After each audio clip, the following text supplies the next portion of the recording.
Kalau sudah disebut Al-Hafiz, itu artinya hafalan hadisnya 300.000 hadis. Salasami'ati alfi hadis. Dia adalah khatimatul huffaz, penutupnya para hadis. Sahih Bukhari 7.275 hadis, habis semua dia syarah. Tuduhan-tuduhan terhadap Sahih Bukhari dia bantah semua dalam satu muqaddimah khusus. Hadis Sari, muqaddimah Fathul Bari, syarah Sahih Al-Bukhari. Al-Hafiz Ibnu Hajar Al-Asqalani, makamnya di Mesir, Kairo. Panjang umur sehat badan, mudah-mudahan kita bisa ke Mesir, mampir ke makam Imam Ibnu Hajar Al-Asqalani. Jadi kalau ada hasad dalam hati, hasadlah melihat anak penghafal Quran. Hasadlah melihat orang yang punya harta tapi dia pakai untuk zakat, wakaf, infak, sedekah. Ini tidak disebut hasad, walaupun dalam hadis disebut hasad. La hasada illa fitnataini. Tidak boleh hasad kecuali pada dua. Yang pertama, rajulun atahullahu ilman, orang yang diberi Allah ilmu, lalu kemudian dia pakai hidupnya untuk ilmu, mengajar pagi, petang, siang dan malam, muridnya banyak, lalu kita hasad. Sebenarnya bukan hasad, namanya ghibtah. Ghibtah artinya ingin seperti dia. Ada orang yang diberikan Allah atahullahu malan, diberi Allah harta, dipakainya bangun masjid, buat pondok tahfiz Quran, pendidikan gratis, lalu kita hasad, ingin seperti dia. Namanya bukan hasad, ghibtah. Ini motivasi. Bukan berarti ini ada anak penghafal Quran, lalu kita hasad, lalu kita santet dia. Ini ada orang kaya bangun masjid, buat pondok gratis, menyantuni anak yatim, fakir, miskin, lalu kita hasad, lalu kemudian kita bawa rambutnya, kukunya, air ludahnya ke dukun, lalu kemudian mantra-mantra sama dukun, karena dia dijaga malaikat, dukunnya mati duluan. Jamaah yang dimuliakan Allah Subhanahu wa taala. Bagaimana supaya kita bersih dari penyakit hasad? Yang paling penting adalah medical check. Saya alhamdulillah seumur hidup medical check up cuma sekali. Kapan itu Pak Ustadz? Persyaratan CPNS naik ke PNS. Diperiksa dari ujung rambut sampai ke ujung kaki. Sejak itu nggak pernah periksa. Kenapa? Takut. Tapi memeriksa hati penting. Bagaimana caranya? Kalau ada ibu-ibu pergi kondangan hari, ini hari apa nih? Hari Sabtu. Sabtu Ahad banyak yang walimah nikah.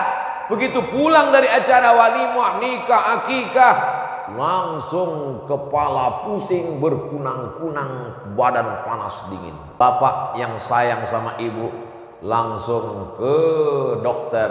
Setelah diperiksa, dokter pun heran. Ini 150 per 170. Ibu, jangan jauh-jauh. Kenapa?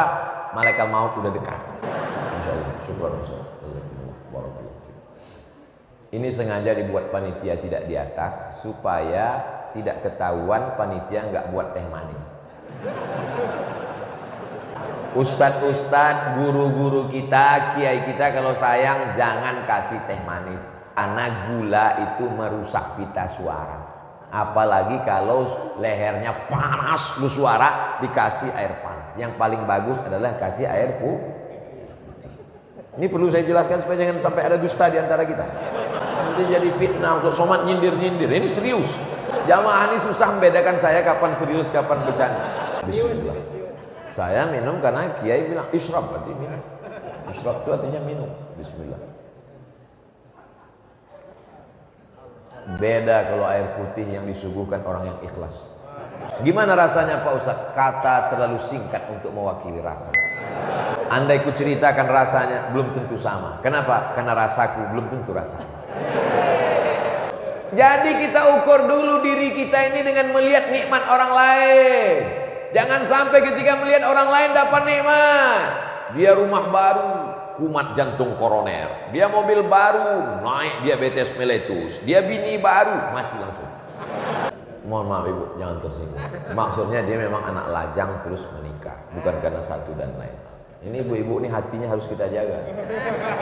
Jangan sampai dia tersinggung. Soalnya ini emak-emak garis keras. Judulnya The Power of Emak-emak. Allahu Akbar.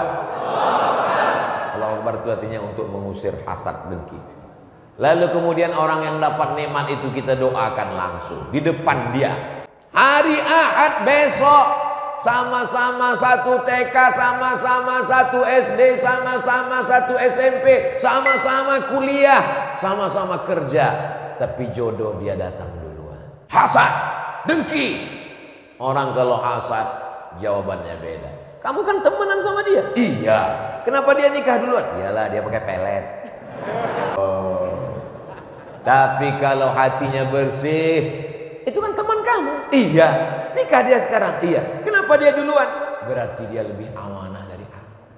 Dia sudah diberikan Allah SWT amanah. Aku menurut pandangan Allah masih belum. Maka aku masih berusaha.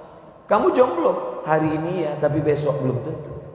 Selalu ada motivasi yang luar biasa. Datang. Orang kalau hatinya kena hasad, dia tidak akan datang. Kenapa? Melihat duduk di persandingan, dia berkata, mestinya aku yang di sana. Tapi kalau orang hatinya bersih, dia gagah, jantan, akan naik ke atas mengucapkan barakallahu lakum wa baraka alaikum wa jama'a bainakum fi khair. Doanya harus tulus. Kalau perlu pakai irama, barakallahu lakuma wa baraka alaikuma wa jama'a bainakuma fi khair. Kalau perlu foto bersama, setelah turun lewat pos satpam baru nangis. Sesuatu yang hilang darimu, kalau kau ikhlaskan, akan diganti Allah lebih baik daripada itu. Banyak yang kehilangan ternyata. Apapun yang hilang darimu, apakah itu benda, apakah itu harta, apakah itu materi, kalau kau ikhlas karena Allah, akan diganti Allah lebih baik daripada itu. Jamaah yang dimuliakan Allah Subhanahu wa taala. Lalu kemudian yang paling ampuh adalah doakan dia, jangan di depan dia, tapi pas setelah sholat tahajud di tengah malam. Ya Allah, ini ada tetanggaku punya rumah baru, jadikan rumahnya itu sakinah mawaddah warahmah.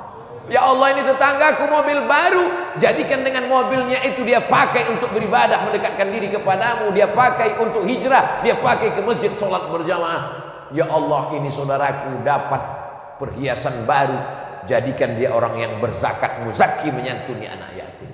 Bayangkan wajah. Ini banyak orang tidak mau melakukan ini. Makanya setiap ada orang dapat nikmat, ada terus doanya. Ada orang dapat nikmat jodoh, barakallahu lakum wa baraka alaikum wa jama'a bainakum fi khair. Ada orang dapat nikmat anak, barakallahu laka fil mawhub wa syakartal wahib wa ruzqta birruhu wa balagha asyuddahu. Ada orang dapat nikmat umur, barakallahu laka fi umrik. Apa maknanya ini? Supaya hati kita bersih. Orang kalau hatinya tidak bersih, jantungnya tidak normal. Saya yakin dan percaya ini orang-orang di depan saya ini jantungnya normal semua. Tapi kalau orang jantungnya tidak normal, begitu melihat mobil tetangga, dia tidak tahu itu mobil belum lunas. 2 kali kita rugi.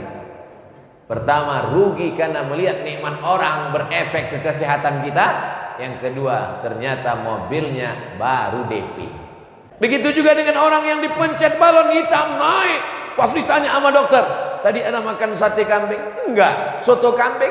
Enggak. Sop kambing? Enggak. Ternyata bukan salah kambing. Yang salah apa? Waktu kondangan tadi gelang tetangga besar. Pas ngambil rendang, ngambil ayam popnya, aduh susah ya. Apa kita pulang jam berapa? Panas ya. Ingat, tidak semua orang hatinya sedang senang melihat kebahagiaan kita. Ada orang-orang yang sifatnya intamsaskum hasanatun tasuhum. Kalau kamu dapat nikmat, dia susah hati. Wa in tusibakum sayyi'atun, tapi kalau kamu dapat musibah, yafrahu biha, senangnya bukan main. Waktu saya dapat musibah, banyak sekali orang yang senang. Ustaz tahu dari mana? Saya baca komen. Ustaz sampai hati ya, nggak pernah balas komen kami di Instagram. Saya nggak tahu passwordnya. Karena kalau sampai saya tahu sudah lama, handphone hancur. Lalu yang membalas itu siapa? Admin. Jadi Ustaz selama ini nggak baca komen kami, hanya baca aja dan mengelus dada. Oh jadi kalau begitu Ustaz kurus ini karena nggak lalu makan. nggak lelap tidur karena komen. Jangan habiskan energi untuk memikirkan orang-orang hasad, karena orang akan hancur dengan kehasatannya. Orang akan binasa dengan kedengkiannya.